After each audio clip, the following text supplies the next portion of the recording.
सूर्य नारायण भगवान को जब जल चढ़ाया जाता है, हाथ सिर से 8 इंच की दूरी पर होना चाहिए। जम के बोलिए, सिर से कितना ऊंचा होना चाहिए?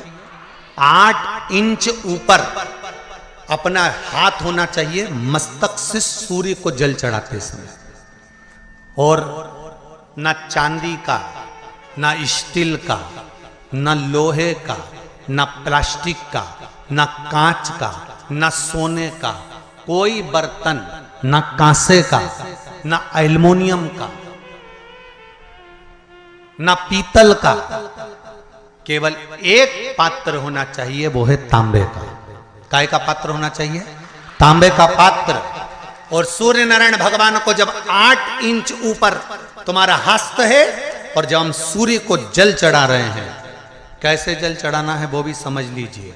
अगर कोई कैंसर का मरीज है, जिसके चेस्ट में कैंसर आ गया हो, लेफ्ट में, राइट में कहीं पर कैंसर आ गया हो, या कोई गठान आ गई हो, तो महाराज आप जल चढ़ाते समय उस जल की धार को सूर्य भगवान को जब चढ़ा रहे हो तो धार आपकी गठान की ओर जाना चाहिए, जिससे सूर्य की किरण उस जल में से आपके उस स्थान पर पड़े, उस जगह पर पड़े जहां पर गठान है। महाराज आप लगातार जल तो चढ़ाना चालू करो, अच्छे अच्छे डॉक्टर फेल हो जाएंगे और कह देंगे गठान ठीक हो गई। आपका लीवर और किडनी गड़बड़ कर रहा है, आप प्रतिदिन, आपका स्वास्थ्य गड़बड़ रहता है, आप प्रतिदिन ये ज्योतिष शास्त्र के अंतर्गत, रत्न शास्त्र के अंतर्गत, ये रत्न शास्त्र, ज्योतिष शास्त्र, रंग शास्त्र जो हमारे यहाँ है, रंगों के हिसाब से ये जितने रत्न होते हैं, माणिक हुआ, मोती हुआ, नीलम हुआ, मूंगा हुआ, पुखराज हुआ, ये क्यों कहते हैं ये पीला है, ये सफेद है, ये नीला है, ये लाल है, इसको शरीर में क्यों पहनाते हैं? उसका कारण होता है कि जब शरीर में पहनते हैं, सूर्य की किरण उसमें पड़ती है, हमारे शरीर पर वो कलर का इफेक्ट पड़ता है, उस कलर को शरीर पर लगता है, और शरीर पर लगता है तो हमारा शरीर धीरे धीरे, हमारी जो इंद्रियां हैं वो सही होने लगती हैं, काम सही होने लगता है। तो आप कहते हो ना साहब, मैं कौन सा नक पहनूं, मैं कौन सा मोती पहनूं, मैं कौन सा पुखराज पहनूं, मैं कौन सा नीलम पहनूं, वो ज्योतिष शास्त्र के अंतर्गत, रत्न शास्त्र के अंतर्गत जितने रत्न हम पहनते हैं, ये केवल उस किरण के लिए ही तो पहनते हैं कि जो सूर्य की किरण मिले, उस किरण का प्रभाव हमारे शरीर पर पड़े। तो इन सबसे अच्छा है कि सुबह शंकर भगवान का नाम लो, तांबा का लोटा में जल भरो, 8 इंच ऊपर सिर से हाथ होना चाहिए, और सूर्य नारायण भगवान का दर्शन साधारण नहीं, जो जल तुम चढ़ा रहे हो, वो जल की जो धार आ रही है उसमें सूर्य का दर्शन होना चाहिए, तो कैंसर की बीमारी कभी नहीं हो सकती। लीवर, किडनी, हार्ट, आपके हार्ट में अगर तकलीफ है, डॉक्टर ने कह दिया कि इसमें नस चोक है, आपको कहीं ना कहीं छल्ला डलेगा, आपको कह दिया इसमें कुछ ना कुछ प्रॉब्लम आ रही है, आप सूर्य को अर्घ देना चालू कर दो, सूर्य को जल चढ़ाना चालू कर दीजिए। आप सूर्य को जल चढ़ाओ, वो जल की जो तरंग आ रही है, वो जल जो निकल कर जा रहा है, उसकी जो किरण आपके हृदय पर, आपकी छाती पर पड़ रही है, नाड़ियों में पड़ रही है, नसों में पड़ रही है, उसका बल देखो तो सही। 1 महीना लगातार चढ़ाओ तो 15 दिन 20 दिन कर तो देखो। क्यों राम जी महाराज जल चढ़ाते थे? क्यों भगवान कृष्ण जल चढ़ाते थे सूर्य को? क्यों दशरथ जी महाराज जल चढ़ाते थे? क्यों कश्यप ऋषि जल चढ़ाते थे सूर्य को? सारे 33 कोटि देवता, सारे ऋषिवर, साधु संत सन्यासी तपस्वी साधक उपासक सब भगवान सूर्य को अर्घ दिया करते थे। क्यों देते थे? किस लिए?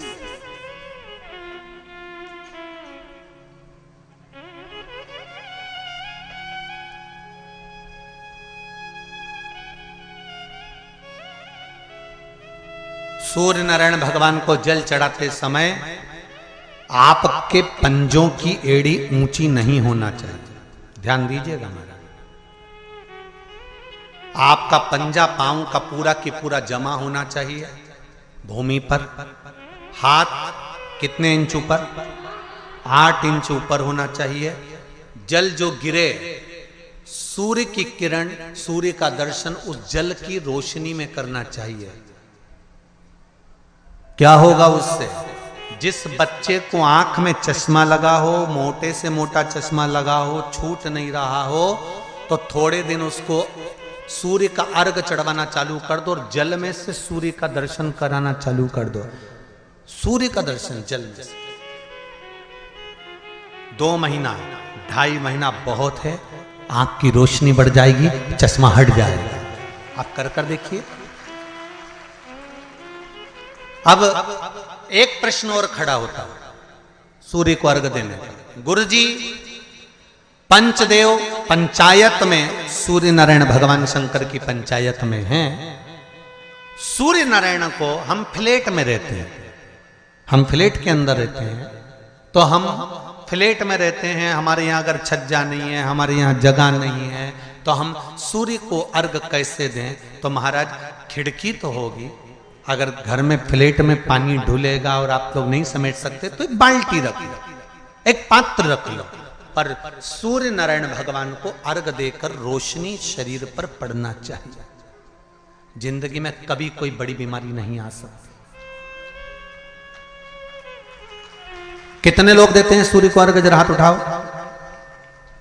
बहुत बढ़िया, बहुत जोरदार।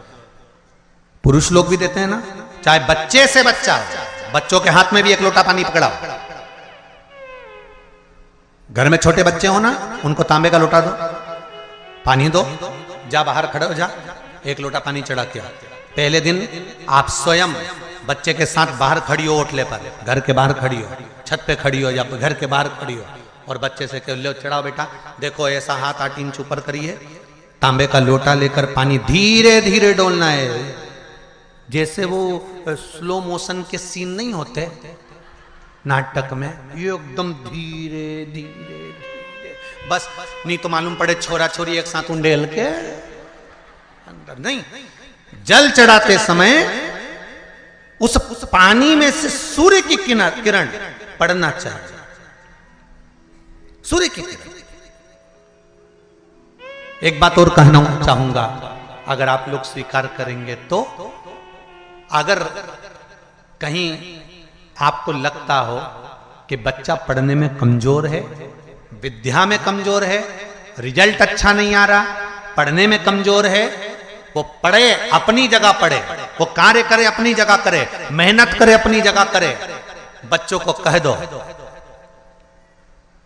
कि कुछ समय के लिए सूर्य को अर्घ देना चालू कर। सूर्य की किरण जहां पर ब्राह्मण या हिंदू धर्म का व्यक्ति मस्तक पर तिलक लगाता है, भुकुटियों के बीच में उस सूर्य की किरण इस भुकुटी के बीच पड़ना चाहिए, परंतु पानी कम से कम ना करते हुए स्लो मोशन में धीरे धीरे गिरना चाहिए, एकदम धीरे धीरे। तो यहां एक रेखा सूर्य की किरण से पड़ती है। जितने आस्था चैनल पर कथा सुन रहे हो, जितने फेसबुक और यूट्यूब पर सुन रहे हो, और जितने इस छत्तीसगढ़ की पावन धरा पर बैठकर सुन रहे हो, बहुत सावधानी से सुनना। एक प्रश्न हमारे भीतर खड़ा होता है, जब हम सूर्य नारायण भगवान को अर्घ देते हैं, जल चढ़ाते हैं, तो वो जल पृथ्वी पर जब गिरता है तो उसके छींटे हमारे शरीर पर लगते हैं। क्या वो ठीक है? क्या वो श्रेष्ठ है? तो शिव महापुराण की कथा कहती है, जब हम सूर्य को अर्घ देते हैं, सूर्य को जल चढ़ाते हैं, वो पानी जब पृथ्वी पर गिरता है, उसके छींटे हमारे शरीर पर लगते हैं, तो वो श्रेष्ठता का भाव निर्मित करते हैं, वो गलत नहीं हो सकता। कारण अब वो भी समझ लीजिए।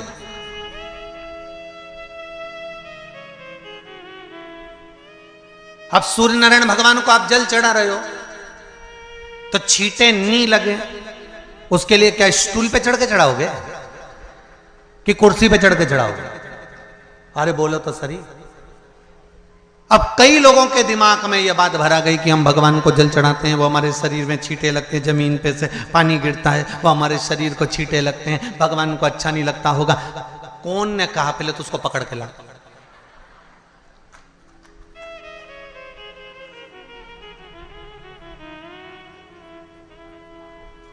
क्योंकि मेरे राम जी महाराज, मेरे भगवान कृष्ण,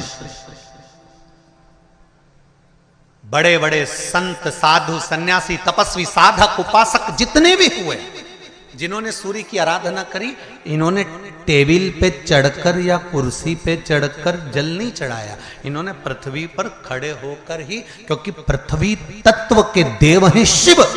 जब हम मृत्यु लोक पर खड़े होकर, पृथ्वी पर खड़े होकर भगवान शंकर का भाग पृथ्वी तत्व को धारण कर कर जल को हाथ में लेकर जब समर्पित करते हैं, और जो जल नीचे गिरता है वो शरीर पर अगर लगता है तो हमको उसका आशीर्वाद ही प्राप्त होता है, दोष नहीं लगता। पर लोगों ने इसको विपरीत कर दिया कि कौन ने विपरीत करा? कई लोगों ने इसको विपरीत कर दिया। कौन ने विपरीत करा? तो जो दूसरे धर्म के लोग होते हैं, जिनको हिंदू धर्म से नफरत होती है और जो हिंदू धर्म की पूजन सेवा अर्चना को समाप्त करना चाहते हैं, वो धीरे धीरे धीरे धीरे कहने लगे कि सूर्य को जल चढ़ाओगे तो शरीर में लगेगा, शरीर में लगेगा तो दोष लगेगा। इसको कह कहकर घर घर में सूर्य को जल चढ़ाना लोगों ने बंद कर दिया कि आप जल चढ़ाएंगे तो दोष लगेगा, शरीर पे छींटा लगेगा, शरीर को ऐसा लगेगा। ये दोष नहीं है। कितनी सुंदर बात है महाराज। भगवान राम के मंदिर पर जाएंगे, क्या राम जी का रोज जल चढ़ाने को आपको मिलता है? जम के बोलते जाओ जरा। राम मंदिर में रोज जल चढ़ाते हो? नहीं। कृष्ण मंदिर में रोज जाकर जल चढ़ाते हो? नहीं।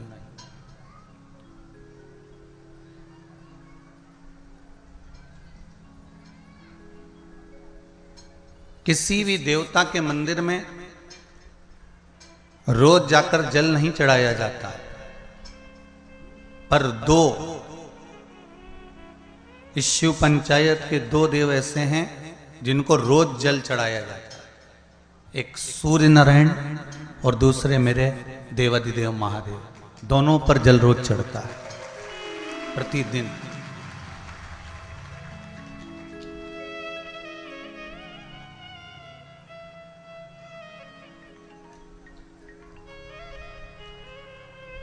शिव पंचायत में जो दो देव विराजमान हैं, ये कोई साधारण नहीं है महाराज।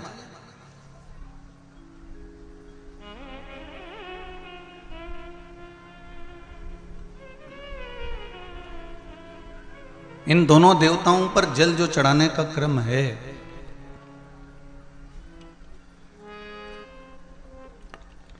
और दोनों ही देव, चाहे मेरे भास्कर देव हों, सूर्य देव हों, आदित्य देव हों, चाहे मेरे देव अधिदेव महादेव हों, दोनों पे जल चढ़ाने का महत्व है। आप में से कितने लोग हैं जो सूर्य को रोज प्रतिदिन अर्घ देते हैं? जरा हाथ उठाइए। बहुत सारे हैं। धर लीजिए, धर लीजिए। बहुत बढ़िया, करना चाहिए। ये जो आज के समय में दुनिया के लोगों को जो ये बीमारियां हो रही हैं ना, कि हृदय गति रुक जाती है, कहीं अटैक आ जाता है, कहीं हार्ट काम करना बंद कर देता है, कहीं लीवर किडनी में सूजन आने लगती है, कहीं लीवर काम करना बंद कर देता है, कहीं किडनी काम करना बंद कर देती है, कहीं डायलिसिस चालू हो जाता है, कहीं बाईपास करवाना पड़ जाता है, कहीं नसें ब्लॉक होने लगती हैं, डॉक्टर ने कह दिया बाईपास कराओ।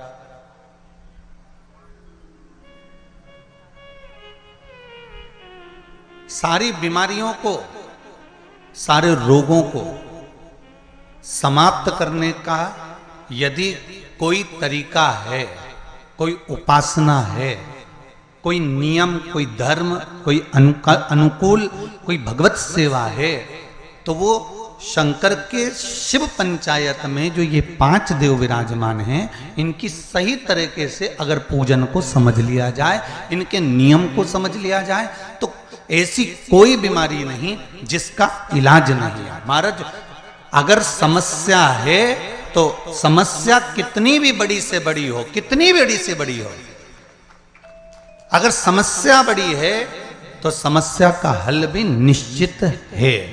अगर कोई रोग आया है तो उसकी दवाई है।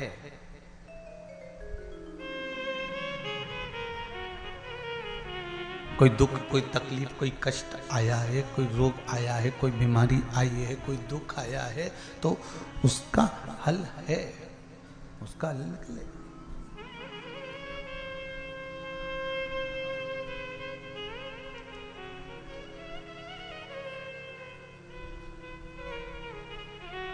शिव पंचायत को हमें समझना है।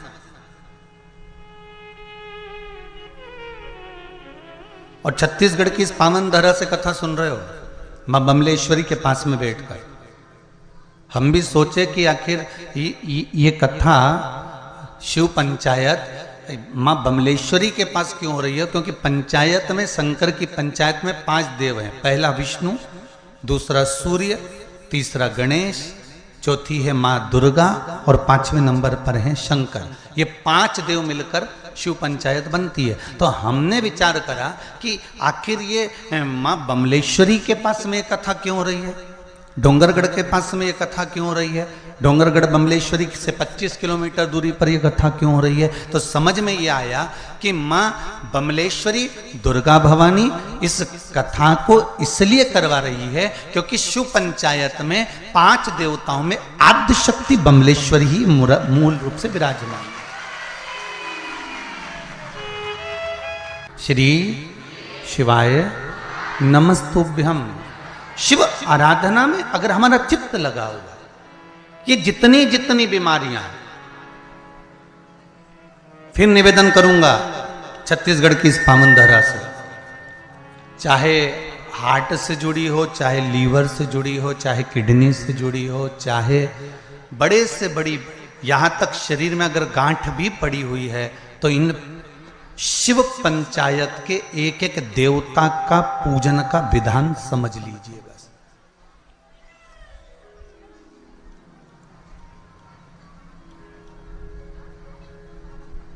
एक एक देवता का हमें विधान समझना।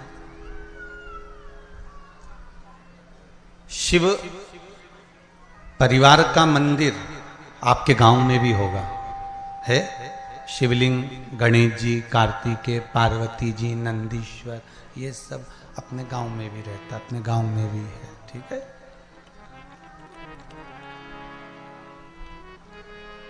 शिव पंचायत बोलते जाओ। 5 कौन कौन? भगवान विष्णु, गणेश जी, दुर्गा भवानी, सूर्य नारायण भगवान और भगवान शंकर। ये 5, ये शिव पंचायत के देव हैं।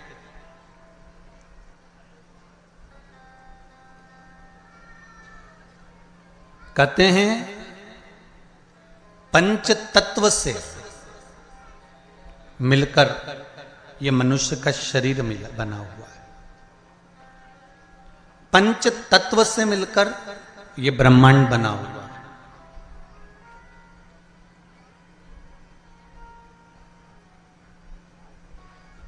पंच तत्व से मिलकर ही शरीर है और पंच तत्व से मिलकर ही ब्रह्मांड। 5 देव, जब हमारा शरीर छूट जाता है, आत्मा चली जाती है, शरीर जब पड़ा रहता है, तब इसको अग्नि में दिया जाता है। अग्नि में देते हैं तो ये 5 भाग अलग अलग इसके चले जाते हैं। पंच तत्व का शरीर।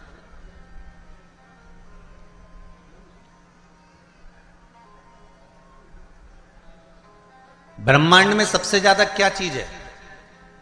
पृथ्वी की पानी। अगर आप नेट पर सर्च करेंगे, निकालेंगे, करेंगे, कहीं सुना होगा तो सबसे ज्यादा है जल। शरीर में भी सबसे ज्यादा क्या है? अरे जम के तो बोलो, जल। सबसे ज्यादा जल। पंच तत्व के 5 देव शिव पंचायत में है। पहले नंबर पर है गणेश, जो जल के देव हैं। काय के देव हैं? जल के। शरीर में भी अगर जल है तो उसके देव श्री गणेश जी महाराज हैं, और मृत्यु लोक में भी अगर जल है तो उसके देव श्री गणेश जी महाराज।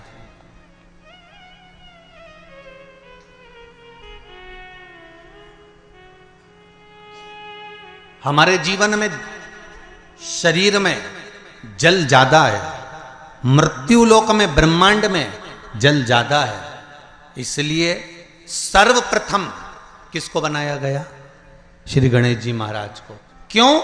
क्योंकि ये जल के देव हैं। जिसकी संख्या ज्यादा हो, शरीर में पंच तत्वों में जल की मात्रा ज्यादा है, इसलिए गणेश को प्रधान बनाया गया। एक पत्र ज्यादा तो पढ़े नहीं है, ये थोड़े पढ़े हैं, बाकी के बहुत सारे पत्र हैं। अभी इतने पत्र और हैं जिनको भी पढ़ते हैं जैसा भजन आएगा। पर इसमें देखिए बड़ा सुंदर भाव लिखा है।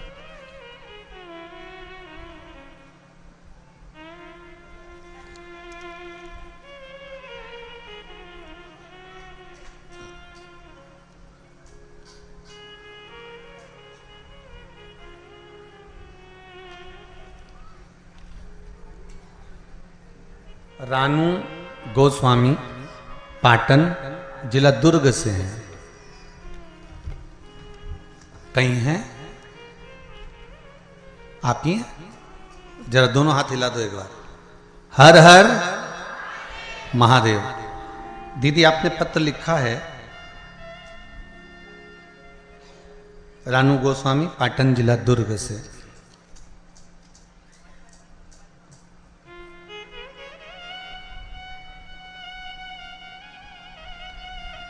पत्र में लिखा है रानू जी गोस्वामी ने, मैं ग्राम पाटन की रहने वाली हूँ, जिला दुर्ग की रहने वाली हूँ। मैं पशुपति व्रत का क्या वर्णन करूं गुरुदेव। दीदी आपने पत्र में लिखा है, मेरे जेठ जी का काम छूट गया था, कोई काम नहीं था। आपकी भिलाई में कथा जब शुरू हुई तब हम लोगों ने सुनी थी। कथा सुनने के बाद पशुपति नाथ का व्रत किया, जिसके प्रभाव से उनको पुनः काम मिल गया, और काम भी मिला तो ऐसा कि जो सोचा ही नहीं था, ये शिव की कृपा से प्राप्त हुआ। पत्र में लिखा। और इसी पत्र में पंचदेव के जलदेव का वर्णन भी आया, आप उसको समझिएगा जरा, देखिए।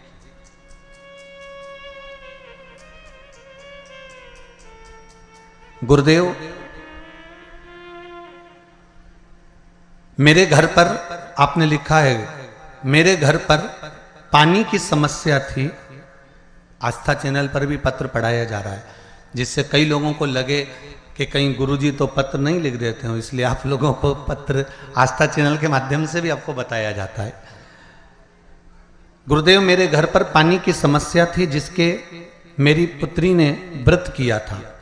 5 सोमवार पूर्ण होने के बाद मेरे घर पर बोर हो गया, और अब पानी की समस्या का भी समाधान हो गया है। हम सब अत्यंत प्रसन्न हैं। बहुत बहुत धन्यवाद रानू जी, ग्राम पाटन जिला दुर्ग से। बैठ जाइए। बहुत बहुत साधुवाद। बाबा देवादिदेव महादेव की कृपा पर बनी रहे। हर हर महादेव। अर्थात इस पत्र के माध्यम से हमको यह समझना है कि हम शिव की आराधना केवल अकेले नहीं कर रहे हैं। फिर एक निवेदन करूंगा आप लोगों को, आप अगर शंकर जी के मंदिर में एक लोटा पानी चढ़ा रहे हो ना, तो यह विचार मत करना कि हमने केवल शंकर जी को चढ़ाया। शंकर भगवान की जहां कटी होती है, अर्थात जो नीचे की पीठ होती है जिस पे शिवलिंग रखा होता है, वो पीठ है माँ दुर्गा भवानी, माँ आदिशक्ति, माँ जगदम्बा, माँ दुर्गा, माँ देवी। और शिवलिंग जो रखा हुआ है वो शंकर का स्वरूप है। ऊपर से जो जलाधारी में से जल गिर रहा है एक एक बूंद, वो जया, विषहरा, शामरी वारी, दौतली, देव, शिव जी की 5 बेटियां।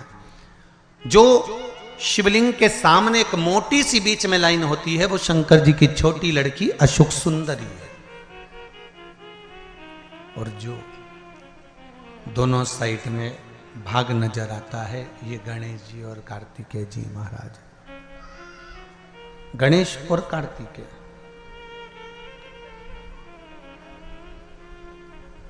जहां से जल निकलकर बाहर जाता है मंदिर के बाहर की ओर जाता है, वहां और शिवलिंग के पास में 33 कवटी देवताओं का स्थान होता है। आप जिस कामना से पशुपति व्रत करते हैं, आप जिस कामना से पशुपति व्रत का नियम धारण करते हैं, पशुपति व्रत करते हैं, जिस कामना से आप पशुपति व्रत उठाते हैं, शिव की आराधना करते हैं, पूजन करते हैं, अर्चना करते हैं, तो गणेश की आराधना भी स्वतः साथ में हो जाती है, देवी की आराधना भी साथ में हो जाती है, सूर्य देव की आराधना भी साथ में हो जाती है, सभी देवताओं की आराधना साथ में। और जब आराधना साथ में होती है तो उसका फल भी हमको प्राप्त होता है।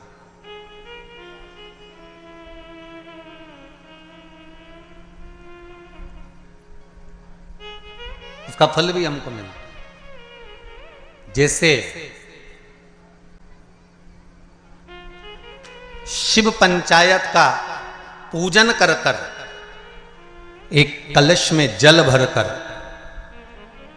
पुष्य नक्षत्र में, और वो भी गुरु पुष्य में, ब्रह्म मुहूर्त में कलश में जल भरकर 5 बेलपत्री शिव, गणेश, दुर्गा, सूर्य नारायण और विष्णु भगवान, इन 5 के नाम से जब हम कलश के अंदर डाल देते हैं, और डालने के बाद में गुरु पुष्य के ब्रह्म मुहूर्त में सुबह 4 बजे के करीब में हम जहां हमारा मन पड़े वहां पर अगर बोर लगवा देते हैं तो पानी तो निकलना ही होता है। ऐसा हो ही नहीं सकता कि जल ना निकले, जल निकलेगा ही।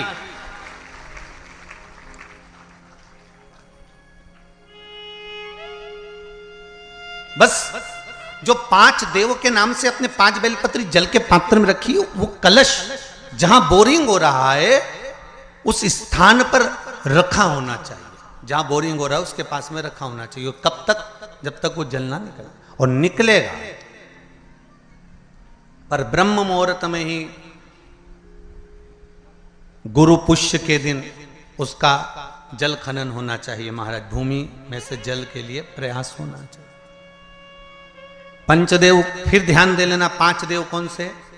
शिव पंचायत के, क्योंकि देवता होने भी जब यज्ञ के लिए जाते हैं, देवता जब अनुष्ठान के लिए जाते हैं, देवता जब युद्ध के लिए जाते हैं, देवता जब किसी कार्य के लिए जाते हैं, और जब कार्य के लिए पहुंचते हैं, जब देवता कार्य के लिए जा रहे हैं और लगता है कि ये कार्य पूर्ण नहीं होगा, ये कार्य सफल नहीं हो पाएगा, हम जिस कार्य के लिए निकले हैं इस कार्य में कहीं ना कहीं अड़चन उत्पन्न होने वाली होती है, तो सारे देवता उठकर भगवान शंकर के पास जाते हैं और शिव की पंचायत को लगाते हैं। शिव पंचायत में जैसे ही कोई बात सम्मुख में आकर खड़ी हो जाती है, शिव पंचायत में जैसे ही कोई बात सामने लाकर रख दी जाती है, मात्र कुछ ही क्षण में शंकर भगवान की पंचायत उसको समाप्त कर देती है और कार्य सफल कर देती है। शिव पंचायत का बल बड़ा प्रबल है। अब एक बात और ध्यान दीजिए, कई लोगों के मन में आता है, गुरुजी शिव परिवार के मंदिर जाता होते हैं तो शिव पंचायत के मंदिर क्यों नहीं बनते? इंदौर में एक मंदिर है, छत्तीसगढ़ में भी एक मंदिर है, उसकी सूचना भी मैं कल उसमें देखेंगे अपने लिंग पुराण के अंतर्गत, तो उसमें निकल जाएगा। उज्जैन में भी एक मंदिर है। तो शिव पंचायत के मंदिर क्यों नहीं बनते गुरुदेव? प्रश्न तो खड़े होते हैं।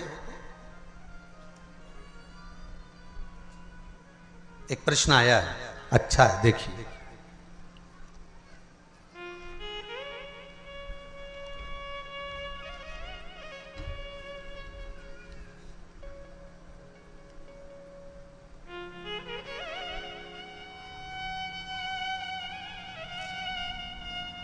पायल चावड़ा कहीं बैठी हैं? आप ही हैं? दोनों हाथ हिला दो एक बार। हर हर महादेव। सुंदर प्रश्न करा है बेटा आपने। मां, बहुत अच्छा प्रश्न है।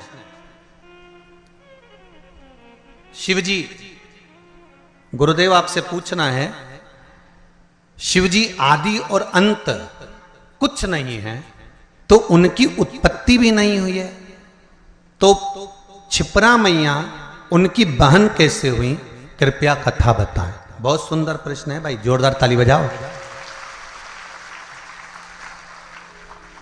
बैठो दीदी बैठो, बहुत सुंदर प्रश्न के लिए बहुत बहुत धन्यवाद। ऐसे प्रश्न अगर उपजे ना लोग फालतू के प्रश्न करें ना तो वो आनंद ना आए, और जो प्रश्न काम के हैं ना, ऐसे प्रश्न अगर आए ना तो कथा का भी आनंद बढ़ जाए, कथा का भी एक रोचकता बढ़ती है इन प्रश्नों के माध्यम से।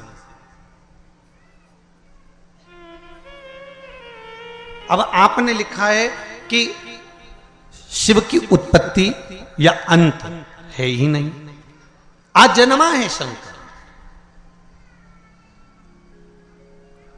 सारे वेद पुराण शास्त्र जो तुमको पढ़ना है पढ़ लो, जो तुमको उठाना है उठा लो, सबके जन्म का प्रसंग मिलेगा, शिव के जन्म का नहीं। हां, विष्णु पुराण में शिव के जन्म का एक प्रसंग छोटा सा ब्रह्मा जी के द्वारा प्रकट होने का लिखा है।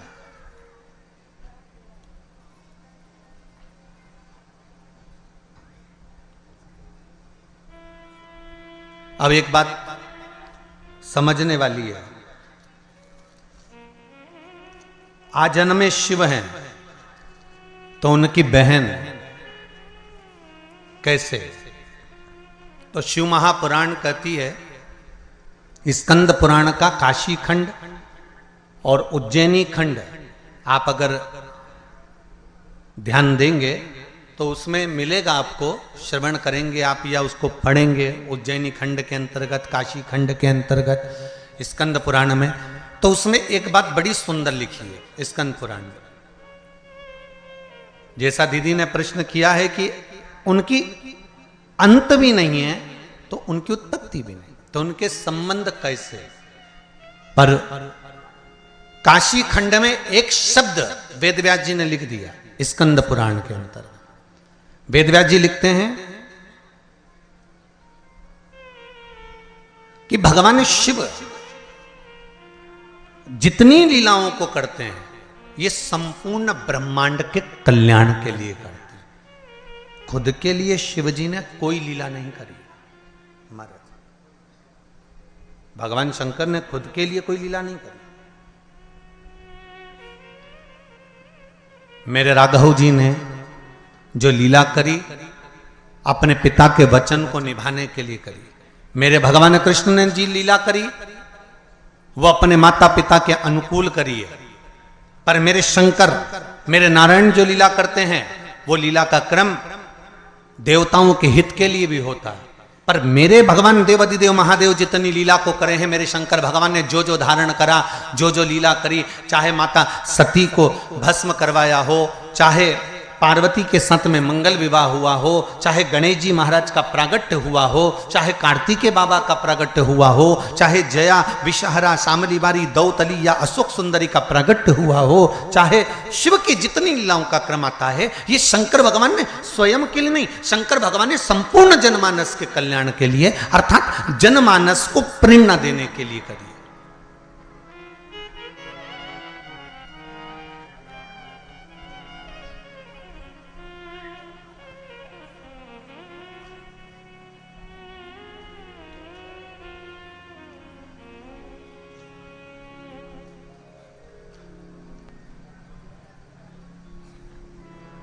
पार्वती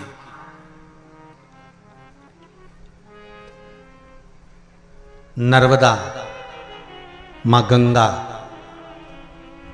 क्षिप्रा, सरयू, मंदाकिनी, गोदावरी, कृष्णा, भारत की भूमि की जितनी पवित्र नदियां हैं,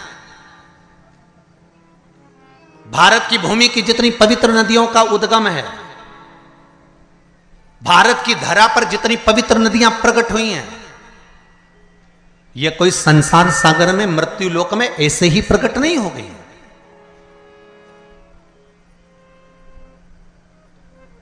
देव अधिदेव महादेव के पास में बारंबार सारी नदियों के लिए प्रागट्य के लिए निवेदन किया गया, पंचायत में ये सिद्ध किया गया, तब जाकर इन नदियों को प्रकट किया गया।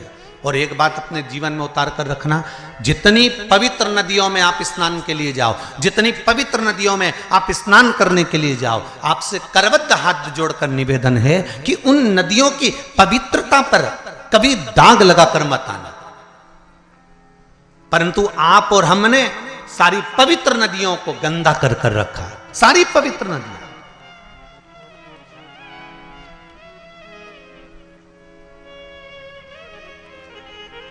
मैं कहूंगा यमुना के घाट पर बसा है दिल्ली। दिल्ली काय पर बसा हुआ है? यमुना के घाट पर बसा हुआ है। आगरा यमुना के घाट पर बसा हुआ है। मथुरा और वृंदावन यमुना के घाट पर बसा हुआ है। बड़े बड़े तीर्थ मां नर्मदा के घाट पर बसे हुए हैं। बड़े बड़े तीर्थ मां गंगा के घाट पर बसे हुए हैं। बड़े बड़े तीर्थ मां कृष्णा के घाट पर बसे हुए, गोदावरी के घाट पर बसे हुए हैं। ये पवित्र पवित्र नदियां जिनको देवता स्वयं अपने लोक से लेकर मृत्यु लोक में आए हैं। एक भी नदी इस भूमंडल पर नहीं थी, परंतु कहीं शंकर भगवान ने कहा, कहीं देवी ने कहा, कहीं सूर्य ने कहा, कहीं किसी ने कहा, सबने कहीं ना कहीं इनकी आराधना करी है और इनको मृत्यु लोक पर लाने के लिए अथक प्रयास करा, अथक प्रयास। अगर आप शिव पंचायत की कथा को सुन रहे हो तो अपने जीवन में एक बात उतार कर रखना कि शिव पंचायत में एक एक नदियों के उद्गम की कथा का वर्णन है महाराज।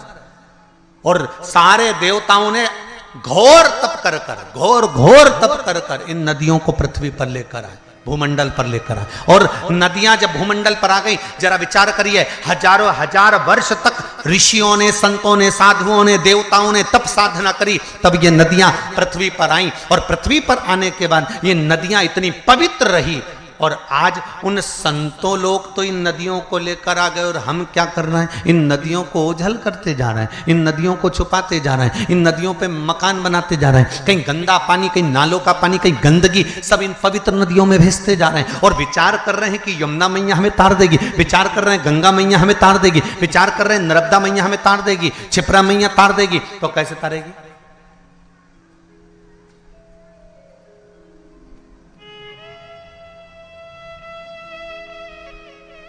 आपके जीवन को सुख देने के लिए। मेरे को साहू जी बता रहे थे,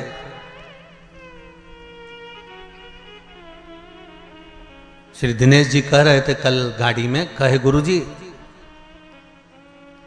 हमारे क्षेत्र के प्रशासन को हमने सूचना दी है कार्यक्रम की, तो प्रशासन के द्वारा गुरुदेव हमने जब कहा कि छोटे छोटे तालाबों में और नहर में पानी रहेगा तो जितने सारे भगत या कथा सुनने के लिए आ रहे हैं उनको नहाने में या आदि कादि कोई कार्य में तकलीफ नहीं होगी।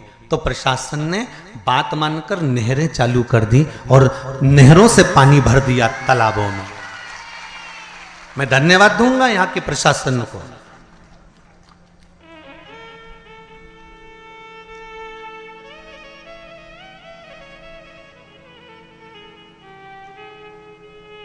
जिन्होंने नहरें चालू कर दी कि भगत लोग, अगर इस छोटे से गांव में जब इतनी बड़ी कथा हो रही है, इतना बड़ा पंडाल लगा हुआ है, इतने जनमानस, और विश्वास नहीं था कि आज पहले दिन इतने जंगल के अंदर गांव, गांव के अंदर गांव, गांव के अंदर गांव।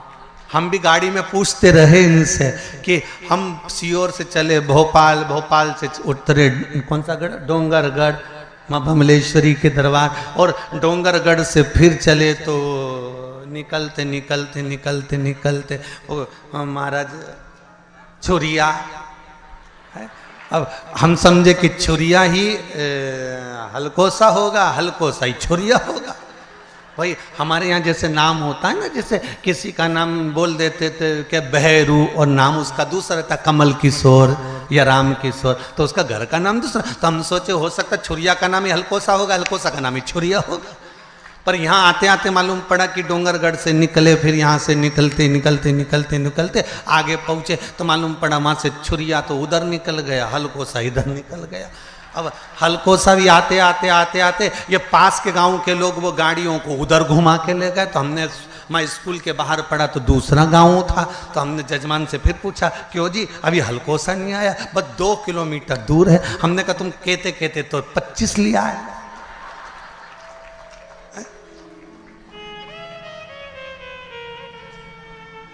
पर साहू जी बहुत बहुत आनंद का विषय यह है कि इस हलकोसा गांव में जिसने छत्तीसगढ़ वालों ने कथा नहीं सुनी वो बाद में पछताएगा, ये पक्का है। इतनी शांति, इतनी शीतलता, इतना आनंद भरा हुआ है इस गांव के अंतर्गत। शांति और शीतलता और एक आनंद,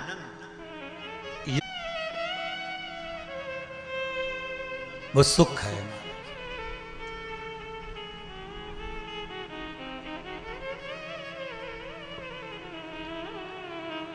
पवित्र पवित्र नदियों का उद्गम हमारे यहां शिव महापुराण में वर्णन है महाराज। तो मेरा निवेदन है, जितना सबका ध्यान रखा जाए उतना ध्यान पवित्र नदियों पर भी दिया जाए। जितनी जितनी पवित्र नदियां हैं उन पर हमारा ध्यान केंद्रित होना चाहिए, केंद्रित।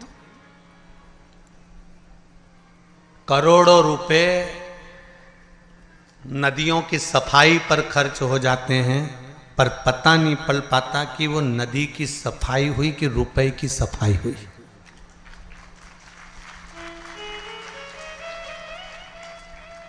पवित्र नदियां,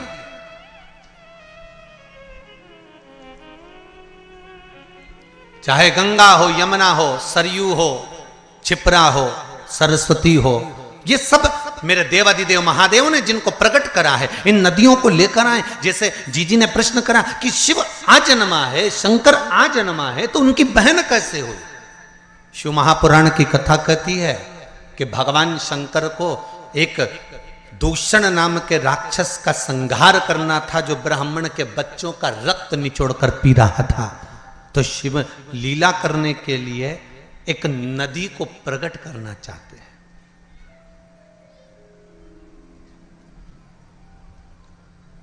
देवताओं के हित के लिए शंकर गंगा को प्रकट करना चाहते हैं। वेद व्यास जी के ज्ञान की वृद्धि करने के लिए शंकर भगवान सरस्वती को प्रकट करना चाहते हैं। संसार में बहुत गरीब से गरीब भी लोग रहेंगे जो अपने घर में शंकर की मूर्ति अगर रखेंगे तो उनके पास यज्ञ करने का पैसा भी नहीं होगा, हवन करने का धन भी नहीं होगा। इसलिए शंकर भगवान नर्मदा जी को प्रकट कर दिया। कौन सी नदी प्रकट करी? नर्मदा। तो पूछा नर्मदा नदी को प्रकट करने का कारण क्या था? शंकर भगवान से पंचायत में बैठे हुए देवताओं ने, भगवान विष्णु ने, भगवान सूर्य ने, माता जगत जननी दुर्गा भवानी ने, श्री गणेश जी महाराज ने, सबने प्रश्न करा कि भोलेनाथ आपने नर्मदा को क्यों प्रकट करा? तो शंकर भगवान कहते हैं नर्मदा को प्रकट करने का केवल एक कारण है कि नर्मदा का जो कंकर निकलेगा वो शंकर होगा। इसको ना यज्ञ की जरूरत है ना अनुष्ठान की जरूरत है, जिसने ले जाकर बिठा दिया वो वही सिद्ध हो जाएगा, वो वही सिद्ध हो गया। उसको प्राण प्रतिष्ठा की भी जरूरत नहीं है, वो तो जहां रखा वह सिद्ध है।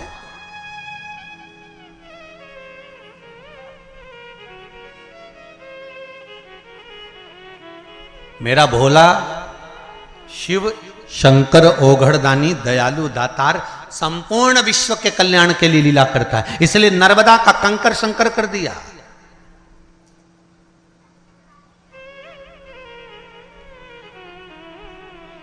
और शिव कृपा, शिव दया, शिव करुणा किसको कहते हैं?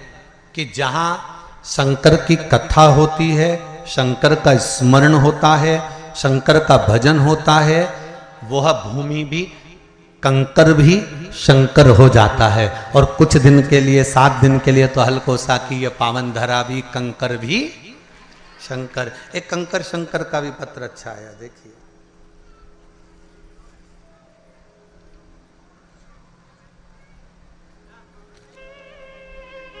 दीपक साहू, रूवा, रूवा लिखा है, रवा लिखा है, देख लेना है, रूवा, हाँ, जिला दुर्ग, छत्तीसगढ़। आप तो पास में ही हैं, जरा माइक पहुंचाइए, कॉर्डलेस दीजिए।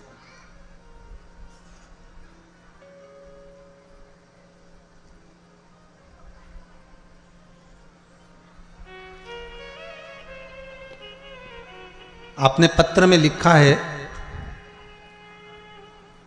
गुरुदेव, रुद्राक्ष महोत्सव चल रहा था कुबेरेश्वर धाम पर, और रुद्राक्ष महोत्सव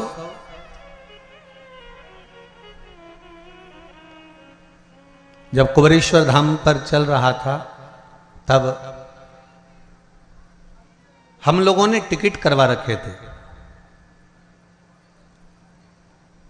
10 लोगों के सबके टिकट हुए और सबने टिकट करवाए। गुरुदेव, सबके टिकट कैंसिल भी हो गए क्योंकि आपने व्यासपीठ से सबको आने के लिए मना कर दिया था। सही है? श्री शिवाय नमस्तुभ्यं। श्री शिवाय नमस्तुभ्यं गुरुजी। कहाँ से हैं बाबू आप? ग्राम रुदा, जिला दुर्ग। कहाँ है ये? दुर्ग के पास, दुर्ग से 30 दुर्ग छत्तीसगढ़ से। जी जी, क्या कृपा करी बाबा ने? जी, जैसे ही मैं कुबेश्वर धाम से आया, मेरा काम पेंटिंग का काम करता हूँ। आपका टिकट कैंसिल नहीं हुआ था क्या? हो गया था। हो गया? नहीं हुआ था टिकट। मैं टिकट कैंसिल करने के लिए स्टेशन गया, जहाँ से टिकट कैंसिल करवाया वहाँ गया, बिलासपुर। आवाज बढ़ाइए बाबू। हाँ, मैंने टिकट कैंसिल करने के लिए स्टेशन गया और जहाँ से करवाया वहाँ गया, वहाँ से भी नहीं हुआ तो बिलासपुर फ़ोन लगाया। मेरे दोस्त रेलवे में हैं, बोले आपका टिकट कैंसिल नहीं हो पा रहा है। तो मैं सोच में पड़ गया कि मैं क्या करूं जी।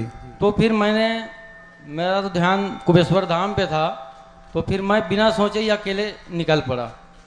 और जैसे ही मैं वहाँ गया, अच्छा दर्शन हुआ, जगह भी सामने मिल गया मेरे को। उसके बाद जैसे ही वहाँ से आया, दूसरे दिन से रोज़ फ़ोन आता है कि यहाँ काम है, वहाँ काम है। मैं बता नहीं सकता बाबा जी, ऐसा लगता है कि मैं कुबेश्वर धाम पी रहा हूँ। जय हो, जय हो। आपने एक लाइन बड़ी सुंदर लिखी है। मैं एक बात सबको बोलना चाहता हूं कि एक बार कुबेरेश्वर धाम जरूर जाएं। ये आपने लिखा है पत्र में, मतलब कुबेरेश्वर बाबा ने आपको दिया ना। बस श्री शिवाय नमस्तुभ्यं। बैठिए, बहुत बहुत साधुवाद। शिव कृपा ही ऐसी है। अब जहां जैसे लिखा है इन्होंने, दीपक जी साहू ने, कि गुरुदेव सबके टिकट कैंसिल हो गए, मेरा नहीं हुआ। मतलब कहीं ना कहीं बाबा को बुलाना था। अब आपने बिलासपुर तक विचार कर लिया टिकट कैंसिल करने के लिए, सारा दम लगा लिया, पर शिव को नहीं कराना था। शंकर ने बुलाया और आप चले भी गए, पहुंच भी गए, और बाबा ने कृपा करी, और ऐसी कृपा करी कि 10 जगह से काम के लिए फोन आना चालू हो गया और बाबा ने आपको काम दे भी दिया। ये शिव की कृपा। आप विश्वास रखकर अगर कथा को श्रवण कर रहे हैं, विश्वास रखकर कथा स्मरण कर रहे हैं, मैं फिर निवेदन करूंगा, भले आस्था चैनल पर कथा सुन रहे हो, चाहे मोबाइल पर कथा सुन रहे हो, चाहे फेसबुक यूट्यूब पर कथा सुन रहे हो, चाहे पंडाल में बैठकर कथा सुन रहे हो, आपकी चित्त वृत्ति मन विश्वास के साथ अगर कथा सुन रहा है तो ये मानकर चलना कि 3 महीने में बाबा कुंवर भंडारी आपके भंडार भर ही देगा। ये पक्का शिव पुराण कह रही है महाराज। पंच तत्व से बना ये शरीर, पंच तत्व से निर्मित ये ब्रह्मांड, और शिव पंचायत के वो 5 देव इस पंच तत्व के मूल स्वरूप हैं। पंच तत्व में जल की मात्रा ज्यादा है, इसलिए उसका जो मूल है वो श्री गणेश जी महाराज। दूसरे नंबर पर हैं पंच तत्व में वायु, और वायु के अगर कोई देव मूल रूप से माने गए हैं तो वो भगवान विष्णु है। शरीर में वायु का एक मूल स्थान है।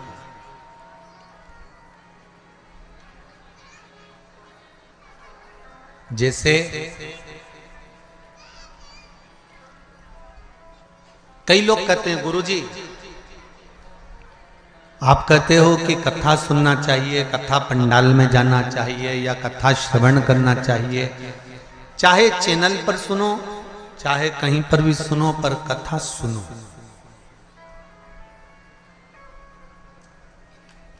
भाई, एक बच्चे ने प्रश्न किया था कि आप कहते हो कि भगवान सब जगह पर है, तो फिर हमारी मम्मी तुम्हारी कथा में क्यों जाती है?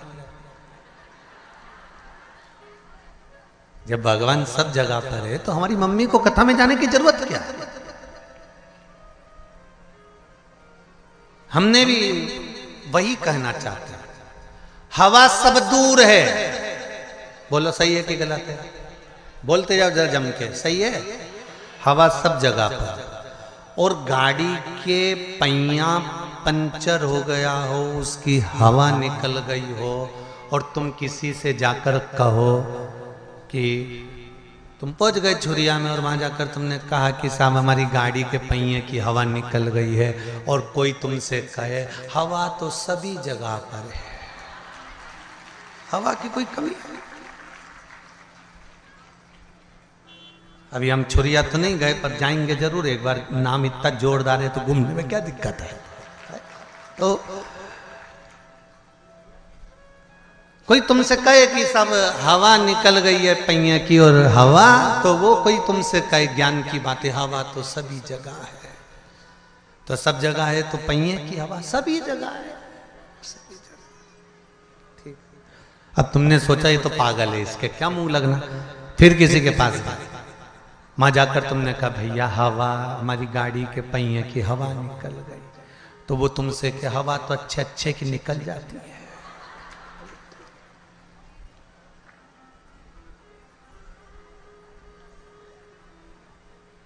फिर तुमने कहा हवा कहां मिलेगी? हवा ही तो है, कहां मिलेगी? सब जगह हवा है। मनुष्य में भी हवा भरी हुई है। ओहो, 4-5 जगह गए और हवा कहीं पूछा, फिर कहीं गए, आप गाड़ी के पहिए की हवा निकल गई, हवा कहां मिलेगी? तो कहा फिर ही है, सब जगह है, पहिए में हवा डलवाना। फिर कोई ने कहा ये हवा की दुकान है, यहाँ एक मशीन लगी हुई है, उस मशीन से टायर में हवा, जम के बोलो जरा, भरी जाती है। बिना मशीन के टायर में हवा भरा जाएगी क्या? बोलते जाओ जरा दमदारी से। नहीं। उसी तरह मेरा उस बच्चे से निवेदन है जिसने कहा था कि जब भगवान सब जगह पर है तो हमारी मम्मी तुम्हारी कथा में क्यों जाती है, तो उस बच्चे को समझाना चाहूंगा, हवा सब जगह पर है, भगवान कण कण में बैठा हुआ है, और मशीन तो यही लगी हुई है जो भर देती है।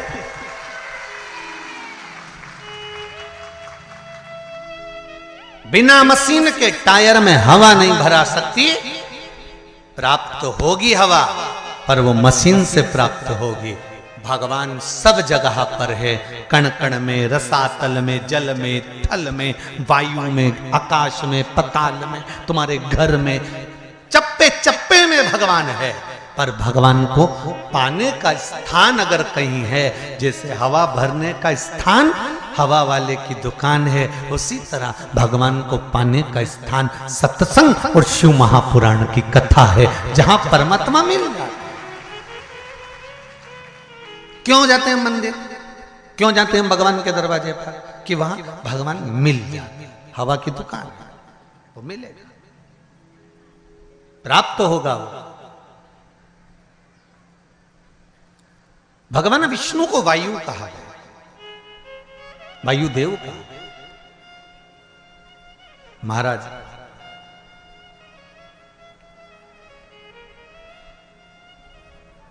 इस मनुष्य के शरीर में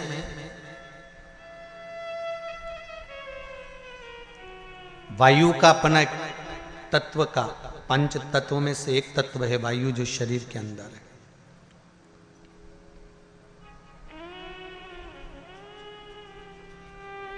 और उस वायु को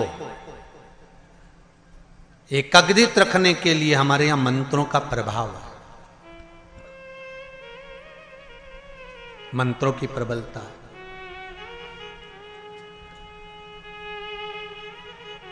तीसरे नंबर पर है शिव, पृथ्वी का स्वरूप, पृथ्वी के देव है। पृथ्वी का देव 33 कोटि देवताओं में किसी को नहीं कहा गया, पृथ्वी का देव केवल एक को कहा गया है, वो देव अधिदेव महादेव है। क्योंकि ये पृथ्वी के देव हैं। मृत्यु लोक का अगर आधिपत्य किसी के पास है तो शिव के पास। अब एक बात सावधानी से सुनिएगा, शायद शिव महापुराण के माध्यम से अभी तक ये बात सामने नहीं आई, पर शिव पंचायत कथा में आ रही है। चंद्रदेव का लड़का था, देखो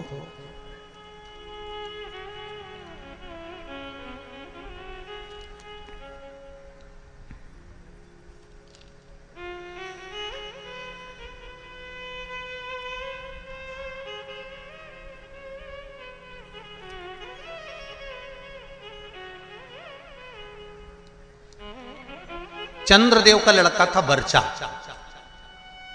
क्या नाम था? जम के बोलिए जरा। वर्चा। सुंदर प्रसंग है शिव पंचायत, शिव महापुराण का। जब संसार के हित के लिए, संपूर्ण विश्व कल्याण के लिए ब्रह्मा जी ने 33 कोटि देवताओं को बुलाया और बुलाकर ब्रह्मदेव ने कहा कि हे देवताओं, मृत्यु लोक में द्वापर में भगवान कृष्ण, भगवान विष्णु कृष्ण के रूप में अवतरित होने जा रहे हैं। सारे देवता अपने अपने पुत्रों के साथ में, अपनी अपनी पुत्रियों के साथ में, पुत्र वधुओं के साथ में, धर्म पत्नियों के साथ में 33 कोटि देवता द्वापर में रूप रख रख कर आप भी जन्म लो, आप भी प्रकट हो, क्योंकि भगवान कृष्ण। सारे देवता जाने लगे, पर चंद्रदेव ने मना कर दिया। चंद्रदेव बोले कि मैं तो चले जाऊंगा, मना नहीं है, अगर आप कहते हो तो मैं चले जाऊंगा, मैं जाकर रूप रख लूंगा और भगवान कृष्ण की सेवा में लग जाऊंगा। पर मेरा बेटा वर्चा, चंद्रदेव कहते मेरा पुत्र वर्चा नीचे नहीं जाएगा।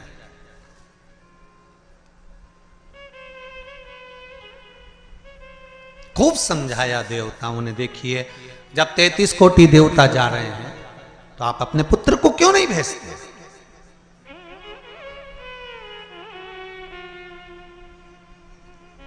शिव महापुराण की कथा एक बड़ा सुंदर बात कह रही है, अच्छी लगे तो रख लेना, नहीं लगे तो जाते जाते कहीं कोई कुंड या तालाब मिले तो उसमें पटक देना। बात तो कहेंगे व्यासपीठ से, अच्छी लगे तो रखो।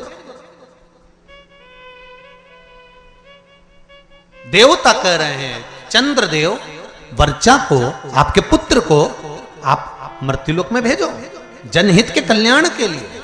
जब राष्ट्र हित की बात आए, जनहित की बात आए, धर्म की बात आए, सनातनियों की बात आए, देव और धर्म की बात आए, तो हर माता पिता को चाहिए कि अपने घर के बच्चों को सबसे पहली सीख ये दी जाए कि धर्म का जब मामला हो, सनातनियों का जब मामला हो, जब राष्ट्र सेवा का मामला हो, तो सामने जाकर खड़े हो जाओ, आगे जाकर खड़े हो जाओ। यह हर एक बच्चे को सीख देना चाहिए।